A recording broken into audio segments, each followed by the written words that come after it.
할렐루야. 은혜자에 나오신 성도님 한 분 한 분을 주님 안에서 축복합니다. 오늘 이 시간 우리가 주님을 사모할 때에, 또 주님을 찾고 구할 때에 주님은 우리에게 더 풍성하게 역사하시는 은혜의 주님이신 줄 믿습니다. 그 하나님을 또 만나고 돌아가는 귀한 시간 되기를 소망합니다.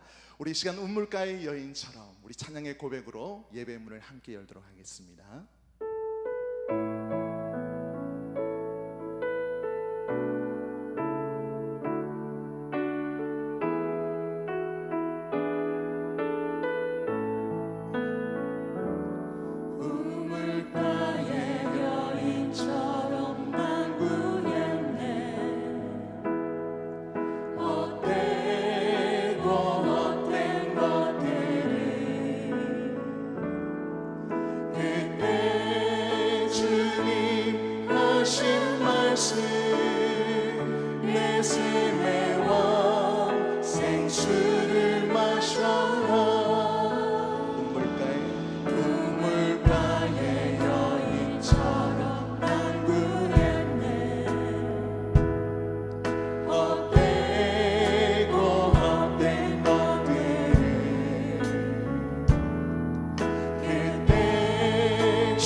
다시 한 번 더 고백합니다. 내 친구여 거기서 돌아오라. 내 친구여 거기서 돌아오라. 내 주의 넓은 품으로 우리 주님 너를 반겨 그 넓은 품에 안아주시리. 오 주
간절한 고백으로 넘치도록 채워주소서. 우리에게 넘치게 역사하실 그 하나님을 기대하며 우리 감사와 큰 영광의 박수 돌려드립니다. 아멘. 우리 이 시간 예수로 나의 구주 삼고 힘차게 박수며 찬양드리겠습니다.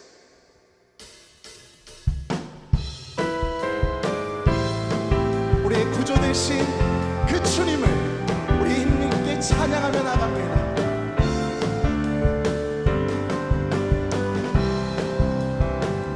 예수 나의 구주 삼고 성령과 피로써 거듭나니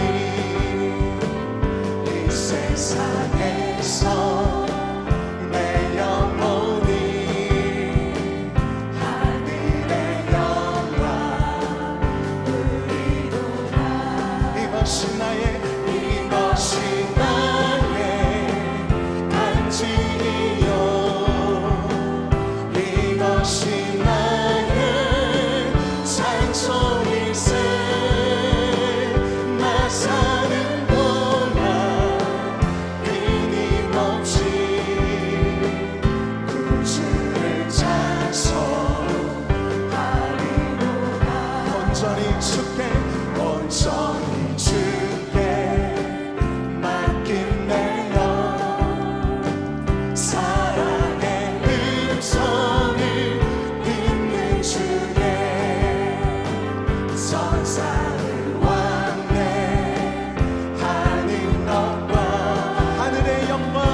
사랑밖에 없다하신 그 하나님 높임을 받으시옵소서.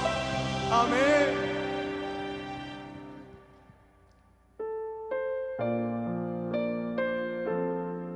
우리 영혼의 고백으로 거룩하신 그 하나님을 찬양하며 나갑시다.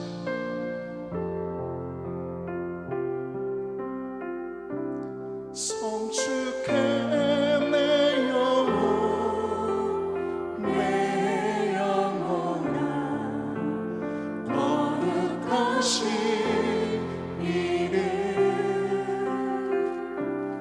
이전에 없었던 노래로 나 주님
수고하고 무거운 짐진 자들아 다 내게로 오라. 내가 너희를 쉬게 하리라. 아멘. 하나님 아버지, 사랑과 은혜로 우리를 구원하여 주시고 하나님 앞에 나와 예배드리게 하시니 감사합니다. 이 시간 하나님의 은혜와 말씀을 베풀어 주시고 저희의 경배와 찬양을 기쁘게 받아 주시옵소서. 예배의 시종을 주님께 의탁드리오며 우리 구주 예수 그리스도의 이름으로 기도합니다. 아멘.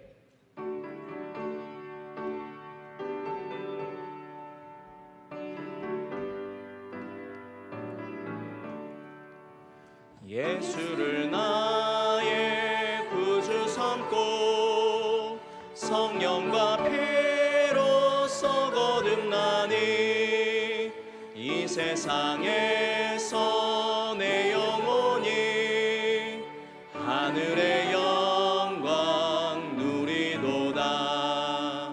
이것이 나의 간증이요 이것이 나의 찬송일세.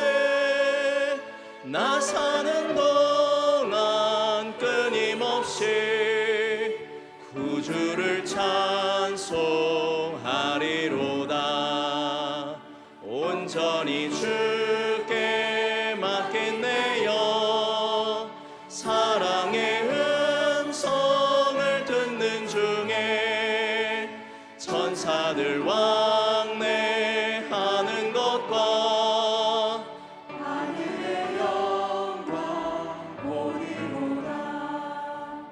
이것이 나의 간증이요 이것이 나의 찬송일세. 나 사는 동안 끊임없이 구주를 찬송하리로다. 주 안에 기쁨 누림으로 마음의 풍랑이 잔잔하니 세상과 나는 간 곳 없고 구속한 주만 보이도다. 이것이 나의 간증이요 이것이 나의 찬송일세. 나 사는 동안 끊임없이 구주를 찬송하리로다.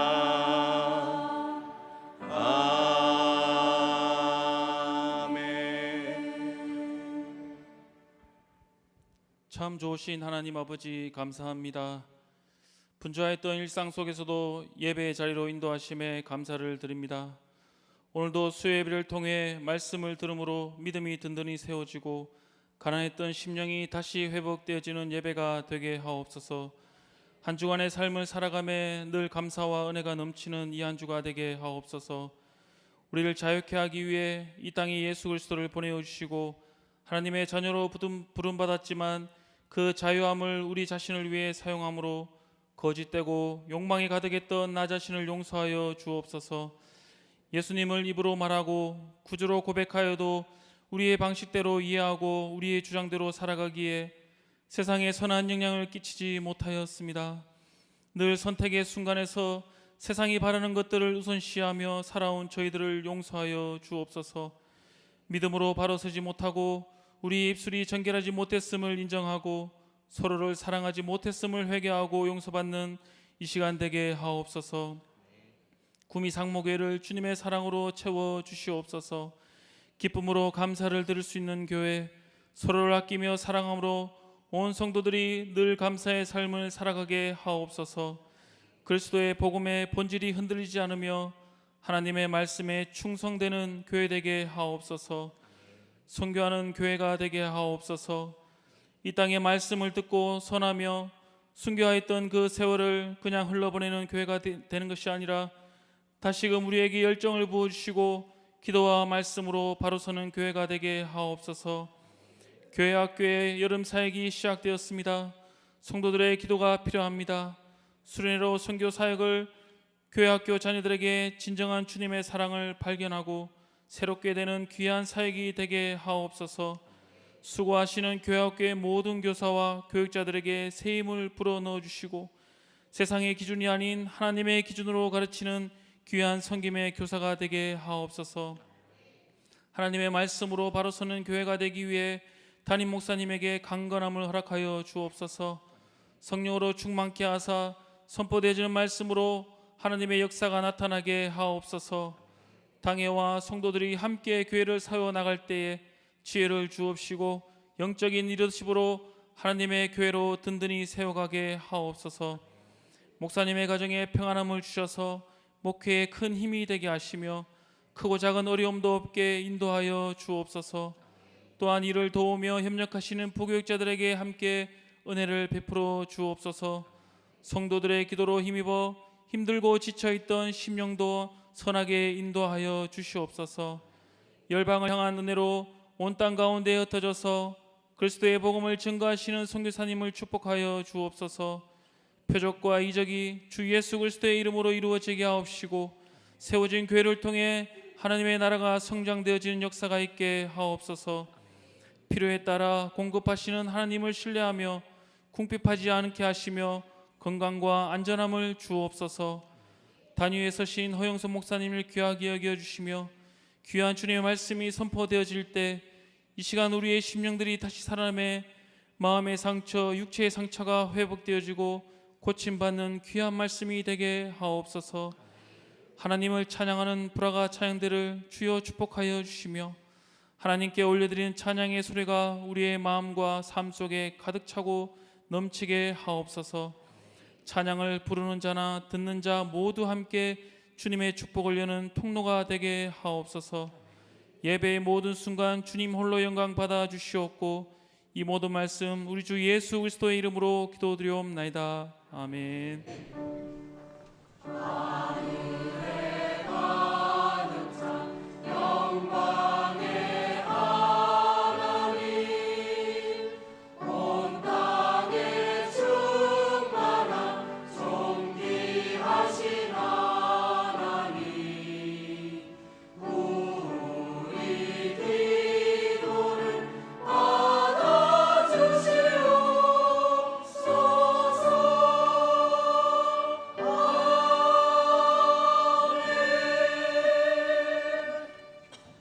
같이 일어나셔서 성경 봉독하겠습니다. 오늘 주실 은혜의 말씀은 히브리서 10장 9절에서 18절 말씀입니다.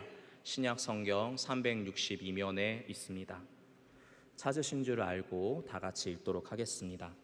그 후에 말씀하시기를 보시옵소서 내가 하나님의 뜻을 행하러 왔나이다 하셨으니 그 첫째 것을 폐하심은 둘째 것을 세우려 하심이라. 이 뜻을 따라 예수 그리스도의 몸을 단번에 들이심으로 말미암아 우리가 거룩함을 얻었노라. 제사장마다 매일 서서 섬기며 자주 같은 제사를 드리되 이 제사는 언제나 죄를 없게 하지 못하거니와 오직 그리스도는 죄를 위하여 한 영원한 제사를 드리시고 하나님 우편에 앉으사 그 후에 자기 원수들을 자기 발등상이 되게 하실 때까지 기다리시나니 그가 거룩하게 된 자들을 한 번의 제사로 영원히 온전하게 하셨느니라. 또한 성령이 우리에게 증언하시되 주께서 이르시되 그날 후로는 그들과 맺은 언약이 이것이라 하시고 내 법을 그들의 마음에 두고 그들의 생각에 기록하리라 하신 후에 또 그들의 죄와 그들의 불법을 내가 다시 기억하지 아니하리라 하셨으니 이것들을 사하셨은즉 다시 죄를 위하여 제사 드릴 것이 없느니라. 아멘.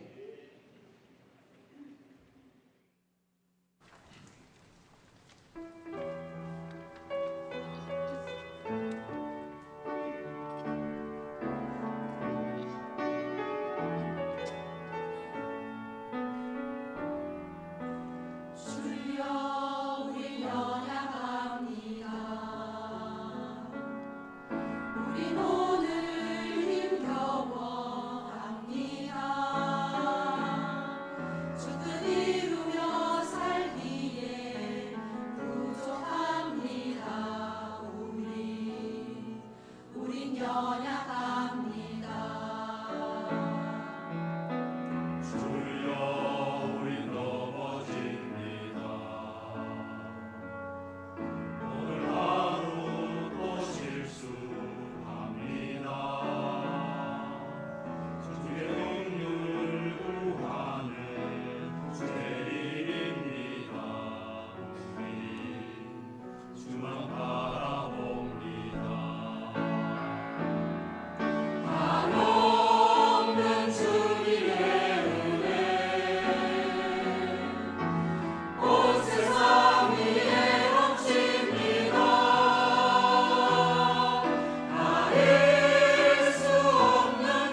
기도하겠습니다.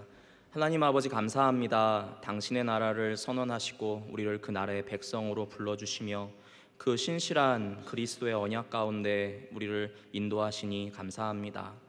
오늘도 주님의 인도하심을 따라 예배의 자리에 나아왔습니다. 하나님, 찬양으로 영광 돌린 브라가 찬양대를 기억하여 주시고 주님의 은혜에 감사하며 헌신하는 모든 대원들의 삶 가운데 은혜를 내려 주시옵소서. 귀한 예물 드린 손길들을 기억하여 주시옵소서. 드린 손길들을 축복하여 주시고 주님의 나라와 주님의 그 선하신 뜻 가운데 서서 살아가는 귀한 인생들 될 수 있도록 하나님 붙들어 주시옵소서. 그리고 이 시간 주님의 말씀 앞에 전하는 자나 듣는 자나 한 아버지와 한 아들과 한 성령의 은혜로 누구 하나 소홀함이 없이 충만하게 하여 주시옵소서. 감사합니다. 예수님의 이름으로 기도합니다. 아멘. 교회 소식입니다. 7월과 8월 교회학교 여름 사역을 준비 진행 중에 있습니다. 아이들이 주님을 만나는 은혜가 있을 수 있도록 준비되는 그 모든 과정 가운데 은혜가 있을 수 있도록 기도하여 주시면 감사하겠습니다. 앞뒤 좌우로 인사하겠습니다. 주님께서 당신을 붙들고 계십니다. 아멘. 오늘은 완전해야 진정한 그리스도인인가 라는 주제를 가지고 말씀을 나누려고 합니다. 그런데 이 질문은 이렇게도 바꿔볼 수 있을 것 같습니다. 진정한 그리스도인은 완전한가 라고 말이죠. 그리고 이 질문에 우리는 이렇게 답해 볼 수 있을 것 같습니다. 말장난처럼 여겨질 수 있겠지만 완전하지 않습니다. 하지만 완전하기도 합니다 라고 말이죠. 왜 이렇게 답할 수밖에 없는 걸까요? 오늘은 우리가 이걸 한번 알아보려고 합니다. 그리스의 한 마을에 나르키소스라는 청년이 있었습니다. 나르키소스는 굉장한 미남이었다고 합니다. 그 미모가 얼마나 굉장했는지 한 번이라도 그 얼굴을 본 사람은 남자든지 여자든지 사랑에 빠질 정도였다라고 합니다. 하지만 정작 나르키소스는 자신이 얼마나 미남인지 알지 못했다고 그래요.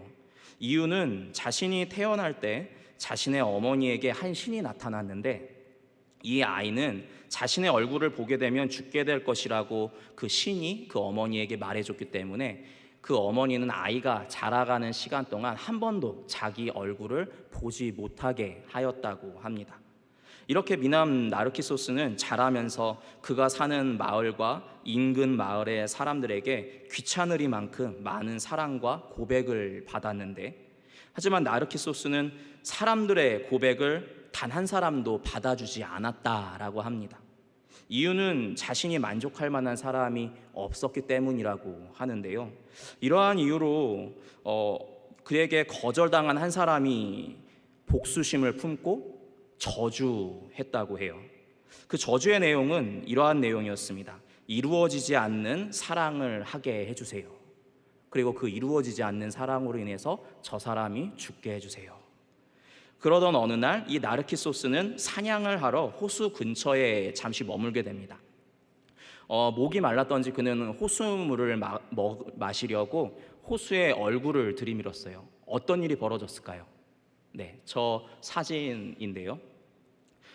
그는 난생 처음 호수에 비친 아름다운 사람을 발견하게 됐습니다.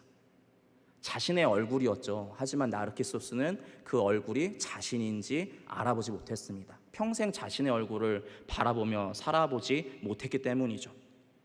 그는 그 호수에 비친 모습에 매료되어서 자신을 돌보지 않고 먹지도 않고 하다가 결국에는 그 호수에 비친 모습만 보다가 굶어 죽었다라고 그래요. 이 이야기에서 나온 것이 나르시즘이라는 표현이 나왔는데요. 자기애가 굉장히 심한 사람을 표현할 때 이 용어를 사용합니다. 그런데 오늘은 이 나르시즘을 이야기하려고 하는 게 아니라 또 다른 한 가지를 이야기하려고 합니다. 무엇이냐면 인간은 자기 자신을 비롯한 누구에게도 만족을 얻을 수 없는 존재다라는 얘기예요. 나르키소스가 삶에서 다른 이들과의 관계 속에서 만족을 얻지 못한 이유가 무엇이죠? 호수에 비친 굴절된 자신의 모습을 보고 헛된 사랑에 빠진 이유가 무엇입니까? 그가 태어나고 자라오면서 한 번도 자신이 어떠한 사람인지 자신을 온전히 바라본 경험이 없는 인물이기 때문이죠. 즉 자기를 돌아보는, 자신이 어떠한 존재인지 생각해보는 시간이 이 젊은이에게는 한 번도 없었다라는 것이죠. 자기 성찰이 한 번도 없었던 인물이라는 것입니다. 주변 사람들은 그를 바라보고 그가 어떠한 사람인지 이야기하지만 정작 본인은 자신이 어떠한 사람인지 알지 못한 채 호수에 비친 굴절되고 잘못된 자기에 사로잡힌 존재로 비참하게 생을 마감하게 되었다라는 것이죠.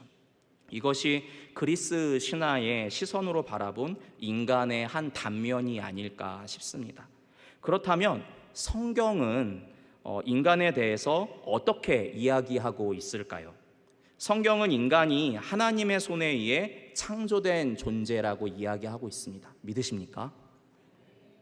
하나님이 지으신 하나님의 지혜와 영광이 또한 충만했다라고 이야기하고 있습니다. 성경에서 그것을 이렇게 표현하고 있는데요. 창세기 2장 19절 말씀입니다. 한번 읽어보겠습니다. 여호와 하나님이 흙으로 각종 들짐승과 공중의 각종 새를 지으시고 아담이 무엇이라고 부르나 보시려고 그것들을 그에게로 이끌어 가시니 아담이 각 생물을 부르는 것이 곧 그 이름이 되었더라. 아멘.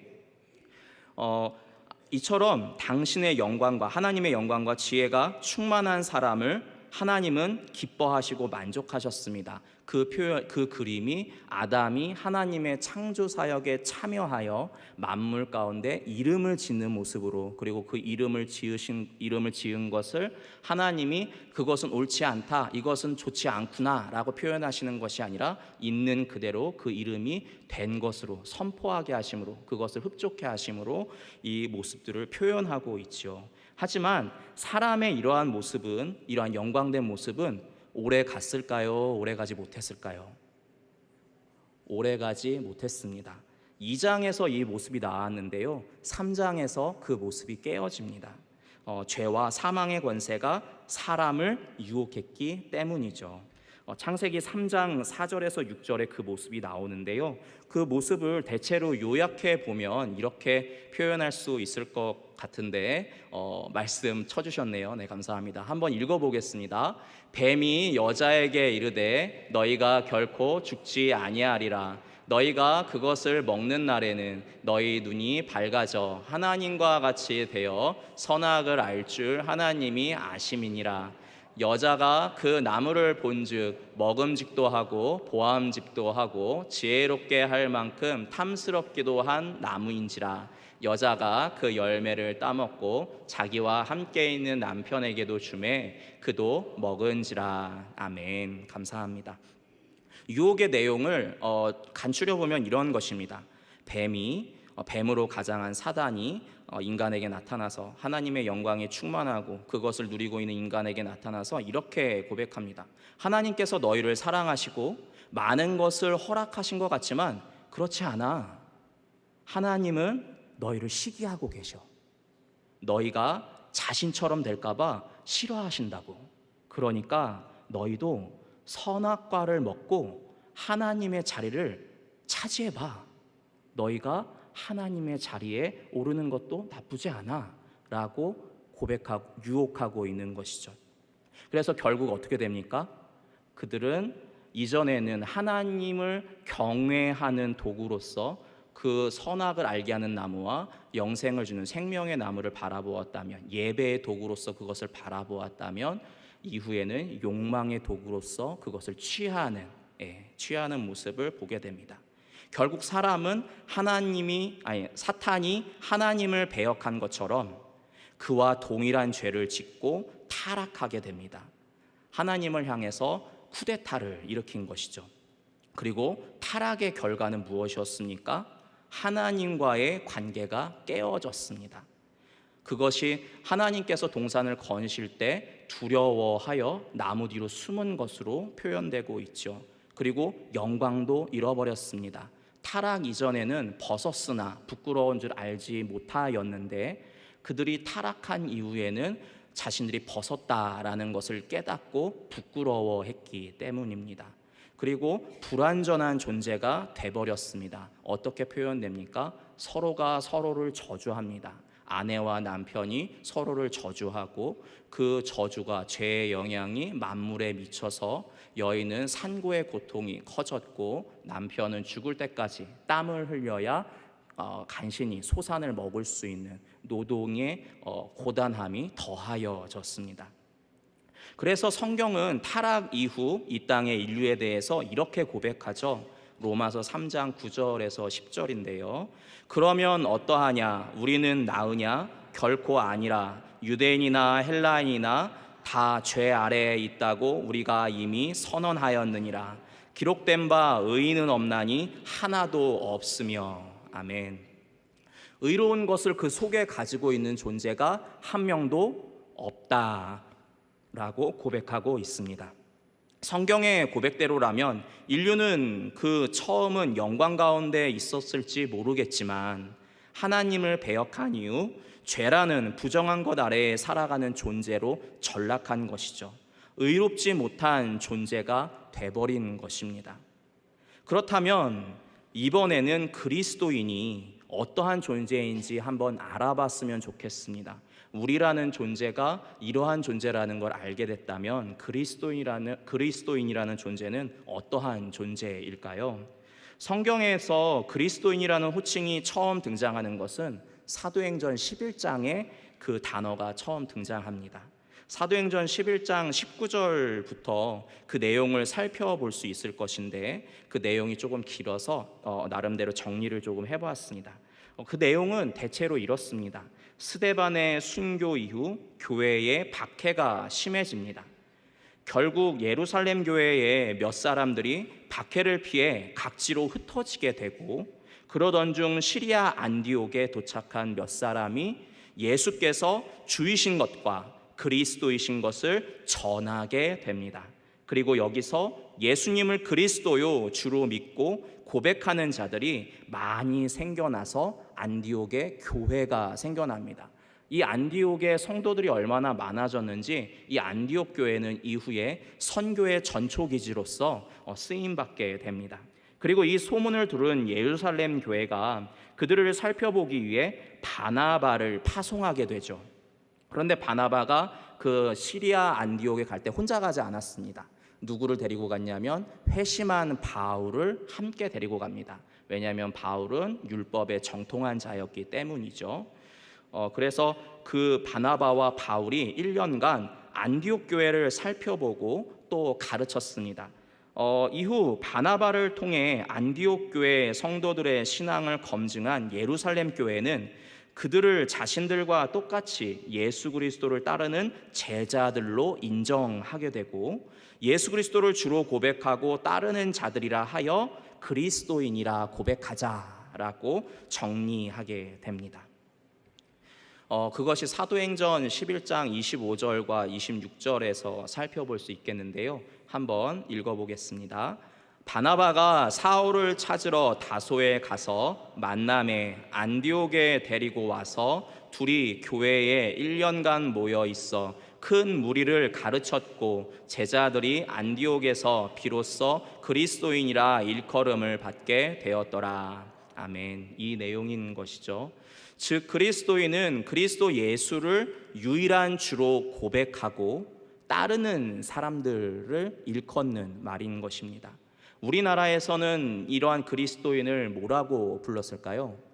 예수쟁이라고 부른 전적이 있습니다. 그렇다면 그리스도인은 어떻게 그리스도인이 되는 걸까요? 그리스도인은 예수님이 그리스도이신 것을 믿는 믿음에서 시작됩니다. 그런데 이 믿음은 앞에서 언급한 것처럼 하나님과의 관계가 깨어지고 죄와 부정함 아래에 있는 우리 안에서 생겨날 수 있었을까요? 없었을까요? 이 믿음은 우리 안에서 생겨날 수 없었습니다. 그렇다면 누군가 그 믿음을 허락해 주셔야 되는 것이죠. 믿음이 외부로부터 주어져야 하는 것입니다. 그것이 에베소서 2장 7절에서 9절에 나오고 있는데요. 한번 읽어보겠습니다. 이것은 그리스도 예수님 안에서 자비하심으로 다시 읽어보겠습니다. 시작. 이것은 그리스도 예수님 안에서 우리에게 그 은혜의 지극히 풍성함을 오는 여러 세대에 나타내려 하심이라. 너희는 그 은혜에 의하여 믿음으로 말미암아 구원을 받았으니 이것은 너희에게서 난 것이 아니요 하나님의 선물이라. 행위에서 난 것이 아니니 이는 누구든지 자랑하지 못하게 함이라. 아멘. 무슨 뜻입니까? 하나님의 은혜로 그리스도를 믿고 구원을 받게 되었는데 이 믿음은 우리의 어떠함에 의해서 생겨난 믿음이 아니다. 순전히 하나님 당신의 자비하심으로 우리 가운데 베풀어 주신 선물과 같은 믿음인 것이다 라고 이야기하고 있는 것이죠. 즉 그리스도인은 자신들의 어떠함으로 믿고 된 것이 아니라 하나님이 베풀어 주신 은혜의 믿음으로 믿어지게 된 것이라는 것이죠. 우리는 하나님이 믿어진 것입니다. 결국 지금까지 내용들을 살펴보면 우리는 누군가를 만족시킬 만한 완전한 존재도 아니고 우리 자신의 선택에 의하여 그리스도인이 된 것도 아니라는 말이 된 것이죠. 하나님의 은혜의 선물, 오직 그분의 선물처럼 베풀어 주신 그 믿음을 통해서 그리스도인이 되었다는 것을 알 수 있는 것입니다. 그런데 여기서 한 가지 생각해 보게 됩니다. 하나님의 선물로 인해 그리스도인이 되었지만 우리는 여전히 불완전한 모습을 가지고 있잖아요. 어떻게 완전하시고 의로우신 하나님 앞에 그렇게 불완전한 우리가 나아갈 수 있을까? 나아가도 괜찮은 걸까? 무슨 문제가 생기는 건 아닐까? 고민해 보게 되는 것이죠. 그런데 성경은 이 부분에 대해서 이렇게 고백합니다. 히브리서 10장 10절과 갈라디아서 3장 26절 말씀입니다.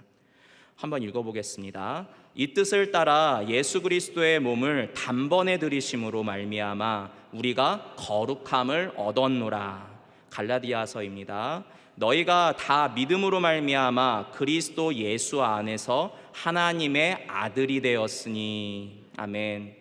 즉 예수 그리스도께서 죄를 용서하시기 위해 자신의 몸을 드렸고 그리스도를 통한 죄사함을 통해 하나님께 나아갈 수 있는 자녀의 위치를 얻었다라는 것이죠. 제가 지금 자켓을 입고 있습니다. 여러분은 제 안에 어떠한 옷을 입었는지 혹시 보이시나요? 이 셔츠가 있겠죠. 그런데 만약에 제가 찬양대 가운을 입었다고 해보죠. 빨간색 찬양대 가운을 입었습니다. 그러면 그 빨간색 찬양대 가운으로 덮여 있는 제 속에 무엇을 입었는지 여러분은 아실 수 있을까요? 찬양대 가운만 보일 겁니다. 우리의 상태가 그렇다라는 것입니다. 여전히 내 안에 죄의 흔적이 있습니다. 죄의 영향력이 있고 나는 연약해서 자주 넘어집니다. 하나님이 그것을 아십니다. 하지만 하나님이 우리를 보실 때 예수 그리스도의 피, 보혈로 덮여 있는 우리의 모습이 보인다라는 것이죠. 예수 그리스도의 피의 공로로, 보혈의 공로로 우리가 그분 앞에 나아갈 수 있다라는 것이죠. 완전하신 그리스도가 우리의 담대함이 되어주시는 것입니다. 사랑하는 성도 여러분, 예수님의 제자였던 베드로를 기억하십니까? 베드로는 예수님 앞에 참 많이 실수도 하고 그리고 또 참 많은 다짐을 했습니다. 그런데 그 다짐이 진심이었을까요? 거짓이었을까요? 베드로는 매 순간 예수님 앞에 실수투성이었지만 진심이었습니다. 그는 100% 예수님 앞에 항상 진심만을 구하는 순수한 어린아이 같은 그러한 어부 제자였죠. 그런데 그가 결정적인 순간에 큰 실수를 했습니다. 자신이 생각할 땐 돌이킬 수 없는 실수처럼 보였습니다. 어떠한 실수였을까요? 신문당하시는 예수 그리스도 앞에서 모른다라고 고백하고 저주한 것이죠. 3번이나 그가 모른다고 했으니 그는 자신의 심중에 확증한 고백을 한 것입니다. 돌이킬 수 없는 확증으로 증언한 것이죠. 그런데 그렇게 예수님을 배반했고 돌이킬 수 없다, 나는 실패했다라고 자신의 삶의 자리로 낙심하고 돌아간 베드로에게, 제자들에게 누가 나타나셨죠? 예수님이 나타나셨습니다. 베드로가 그 예수님을 봤을 때 어떠한 마음이었을까요? 소스라치게 놀랐을 겁니다. 정말 살아서 돌아왔네. 그 다음에 무슨 생각이 들었을까요? 나 이제 끝났다. 나 이제 죽었구나. 저분이 살아서 돌아왔으니 무슨 일을 내도 결단을 내겠구나 싶었을 겁니다. 그런데 그분이 무슨 말씀을 하십니까? 아무 말씀 안 하시고 이리 와서 나랑 같이 먹자 하십니다. 밤새 수고하고 지쳐있는 제자와 베드로에게 아침상을 대접하시는 배신당한 선생님의 모습입니다. 그런데 그 선생님이 이후에 베드로에게 따져 묻지 않으시고 다그치지 않으시고 한마디를 하시죠. 베드로야, 예전에 네가 이 많은 사람들보다 네가 나를 더 사랑했다고 했던 그 사랑의 마음이 여전히 네 안에 있느냐라고 고백하시죠. 베드로가 울먹울먹하고 어떻게 내가 이 말을 고백할 수 있을까, 많은 고민과 고통 속에서, 그 마음의 고통 속에서 이렇게 고백하죠. 주님이 아십니다. 베드로는 그렇게 다시 한번 자신이 3번간 저주했던 그 입술로 3번 다시 예수님을 시인합니다. 예수님을 향한 그 마음을 시인합니다. 그리고 예수님이 별 말씀 안 하시고 여전히 베드로의 그 진심을 받으시고 내가 내 양을 먹여라 라고 말씀하시죠. 그리고 이제 너는 누군가 띠띠었다면 이젠 스스로 띠띠우고 너를 인도할 것이야 라고 이야기해요. 그리고 그 이후에 베드로가 어떻게 되죠? 도망가나요? 아니죠. 부활의 주님을 그 안에 모시고 로마까지 가서 복음을 전하다 십자가에 거꾸로 달려 순교합니다. 예전에 그 부활의 그리스도를 믿지 못했던 베드로라면 어떻게 됐을까요? 조금 힘든 일 생기면 도망갔을 거예요. 조금 힘든 일 생기면 모른다고 자신을 부인하고 자신에게 유리한 고백들을 했을 것입니다. 그런데 그는 부활의 그리스도를 만난 뒤 이제는 그 그리스도를 부인하지 않고 자신을 부인하며 그 그리스도께 매달려 살아가 자신의 목숨까지 바치는 지경에 이르는 사람으로 성장해 있었습니다. 누가 베드로를 이렇게 만들었을까요? 베드로 자신이었을까요? 예수 그리스도 맞습니다. 그 안에 거하고 계시는, 그 안에 신앙으로 자리 잡고 계시는, 전인격적으로 만났던 부활의 주님, 그 주님이 베드로 안에 계셨던 거죠. 그래서 베드로는 그 존귀하신 주님 앞에서 자신의 삶을 드리는 자로 그리스도의 장성한 분량까지 자라 있었던 것입니다. 여러분, 예수님께서 그 베드로를 붙들고 계신 것처럼 우리도 붙들고 계십니다. 믿으십니까? 아멘. 우리가 예수님으로 인하여서 죄의 문제의 해결함을 얻었습니다. 하나님 앞에 나아갈 수 있는 존재가 되었지만 우리는 여전히 불안합니다. 완전한 존재가 될 수 없죠. 그것을 인정합니다.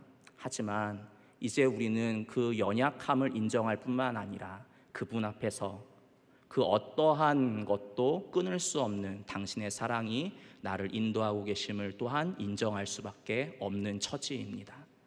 우리는 그분으로 말미암아 그리스도인이라 부름받을 수 있는 존재가 되었습니다. 이 그리스도인이라는 이름은 내가 지을 수 없습니다. 하나님이 나를 부르셨고 그 이름 앞에 부르셨기 때문입니다. 하나님께서 취소하시지 않는 이상 그 이름은 취소될 수 없습니다. 우리는 내가 선택해서 구원의 백성이 된 것이 아니라 그분의 자비하심과 그분의 선택하심으로, 오직 그분이 나를 불쌍히 여기심으로 구원의 백성 삼아 주신 것입니다. 그러니 우리가 이것을 아는 백성으로서 살아갈 때 나의 의로움이 얼마나 되나, 내가 저 사람보다 얼마나 잘났나, 그것을 세어보고 그것을 질문하는 것이 아니라 내가 그리스도인으로서 얼마나 완전한가를 질문하는 것이 아니라 예수 그리스도의 공로를 아는 공로 없는 백성으로서의 처지를 안다면 우리는 앞으로 이렇게 질문해야 할 것입니다. 나는 오늘도 그리스도 안에서 자라가고 있는가? 여러분의 완전함을 세지 마십시오. 우리가 얼마나 완전할 수 있겠습니까? 오늘 서도 내일 무너지는 게 우리인데 말이죠. 우리는 이렇게 질문해야 합니다. 나는 불완전한데 오늘 그럼에도 불구하고 예수님과 동행하기를 힘쓰고 있는가? 난 예수님과 동행하고 있는가? 주님, 나의 삶에 어디에 계십니까? 나와 함께하여 주십시오. 그것이 우리가 질문하고 구해야 할 것인 줄 믿습니다. 이 시간 우리 함께 찬양했으면 좋겠습니다. 찬양하고 기도했으면 좋겠는데요. 주 예수 내가 알기 전이라는 찬양입니다. 이 찬양 함께 고백하면서 주님, 나와 함께하여 주십시오. 그 사랑으로 나와 함께하여 주십시오. 함께 그 마음으로 고백하십시다. 주 예수 내가 알기 전 날 먼저 사랑했네. 그 크신 사랑 나타나 내 영혼 거듭났네. 주 내 맘에 늘 계시고 나 주의 안에 있어. 저 포도 비유 같으니 참 좋은 나의 친구. 내 친구 되신 예수님 날 구원하시려고 귀한 몸을 버리사 내 죄를 대속했네. 나 주님을 늘 믿으며 그 손을 의지하고 내 몸과 마음을 바쳐서 끝까지 충성하리. 내 진실하신 친구여 그 은혜 내려주사 날 항상 보호하시고 내 방패 되옵소서.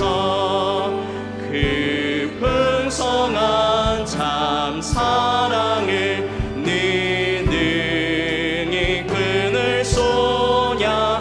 날 구원하신 예수는 우리 1절만 한 번 더 고백하겠습니다. 주 예수 내가 알기 전 주 예수 내가 알기 전 날 먼저 사랑했네. 그 크신 사랑 나타나 내 영혼 거듭났네. 주 내 맘에 늘 계시고 나 주의 안에 있어. 저 포도 비유 같으니 참 좋은 나의 친구. 성도의 성화는 무엇입니까? 예수 그리스도 그분과 동행하기를 갈망하는 마음으로 그분의 길을 따라가는 것입니다. 나의 의로움을 세는 것에서 내가 변화되는 것이 아니라 그분의 인자하심과 그분이 내게 베풀어 주신 그 사랑을 세워볼 때 그 마음이 녹아져서 그 은혜로 마음이 덮여져서 주님 닮아갈 수밖에 없는 그 마음으로 변화되는 것. 그래서 장성한 분량까지 그 마음 품고 자라가는 것, 그것이 성화인 줄 믿습니다. 이 시간 우리 기도할 때 하나님, 맞습니다. 나는 연약합니다. 나는 의롭지 못합니다. 나는 1시간 뒤에 나의 모습을 장담할 수 없습니다. 나의 고백을 장담할 수 없습니다. 그러니 주님 내게 은혜 베풀어 주십시오. 당신의 온전함으로 나를 붙들어 주시고 당신의 그 온전함에 붙들려 나아가는 그 선한 길을 따라가는 삶 되게 하여 주십시오. 백성으로 자라가는 삶, 그 삶을 포기하지 않고 끝까지 자라가는 삶 살아갈 수 있도록 도와주십시오라고 지금 이 시간 주여 한번 부르짖고 함께 기도하도록 하겠습니다. 기도합니다. 주여. 주님, 맞습니다. 우리는 연약합니다. 나는 자주 넘어집니다. 나는 나 자신에게 자주 실망합니다. 하지만 그러한 나를 주님 포기하지 아니하시고 아버지 주의 백성 삼으셨습니다. 그것을 태초부터 작정하셨습니다. 이것을 내가 예수 그리스도의 이름 앞에 부름받아 깨닫고 주의 백성이 되어 오늘도 주의 전에서 함께 예배할 수 있습니다. 하나님, 나는 연약하나 주의 공로에 힘입어 예배의 자리에 나왔습니다. 하나님, 나로 그 은혜에 붙들린 심령 되게 하여 주시고 은혜에 붙들린 삶 살아가게 하여 주십시오. 하나님, 주의 복음이 나를 자유롭게 합니다. 주의 복음이 나를 온전하게 합니다. 예수 그리스도의 그 이름이 나를 온전하게 합니다. 하나님 앞에 서서 그리스도의 보혈 의지하여 그 선한 길로 나아가는 인생 끝까지 살아갈 수 있도록 그리스도의 장성한 분량까지 자라가기를 쉬지 아니하고 그 낙심하였던 베드로가 결국에는 온전히 순교하기까지 그 목숨을 다하기까지 충성하였던 것처럼 나도 그 믿음의 선진의 뒤를 따라 예수 그리스도의 발자취를 따라 나아가는 아버지 그러한 믿음의 백성의 삶 되게 하여 주시옵소서. 아버지 그 마음 품고 나아가는 주의 백성 되게 하여 주시옵소서. 주님, 그렇습니다. 하나님, 우리는 연약합니다. 우리는 나의 삶 속에서 공로를 찾아볼 수 없습니다. 그러한 자입니다. 하나님, 내 안에 선한 것이 하나도 없는데 그러한 나를 불쌍히 여기셔서 당신 앞에 그 예수 그리스도의 이름 앞에 발 앞에 부르시고 그 이름에 붙들리게 하시니 감사합니다. 하나님, 내가 어찌 그 장엄하시고 의로우신 하나님 앞에 그리스도인이라는 하나님의 백성이라는 이름을 달고 서 있을 수 있게 되었습니까? 하나님의 아들, 그 독생자의 생명, 그 그리스도의 피와 그 부활의 영광 때문에, 그것 때문인 줄 믿습니다. 하나님, 그리스도의 공로 때문에 내가 주님 앞에 나아갈 수 있습니다. 하나님 앞에 나아갈 수 있습니다. 하나님, 그 하나님을 나의 아버지라고 부를 수 있는 이유 그리스도 때문인 줄 믿습니다. 하나님, 나의 부정한 입술이 하나님 삶을 살아갈 때 영광의 입술 되게 하여 주십시오. 이 부정한 나를 살리신 하나님의 영광을 드높이고 하나님 그리스도의 장성한 분량까지 자라가기를 쉬지 않는 인생, 그 선한 길 위에 서기를 사모하고 또한 쉬지 않는 인생 될 수 있도록 도와주십시오. 믿음의 선진들이 그리하였던 것처럼 나도 그렇게 그 길 가게 하여 주시옵소서. 감사합니다. 예수님의 이름으로 기도합니다. 아멘. 지금은 우리 주 예수 그리스도의 은혜와 하나님 아버지의 그 지극하신 사랑하심과 성령님의 감화 교통 위로 충만하신 은혜가 오직 그리스도의 공로를 인정하고 오직 그리스도의 공로 힘입어 그 삶 가운데 감히 하나님을 아버지라 부르며 영광 돌리기 원하는 우리 모든 상모교회 지체들 머리 위에 이제로부터 영원토록 함께 있을지어다. 아멘.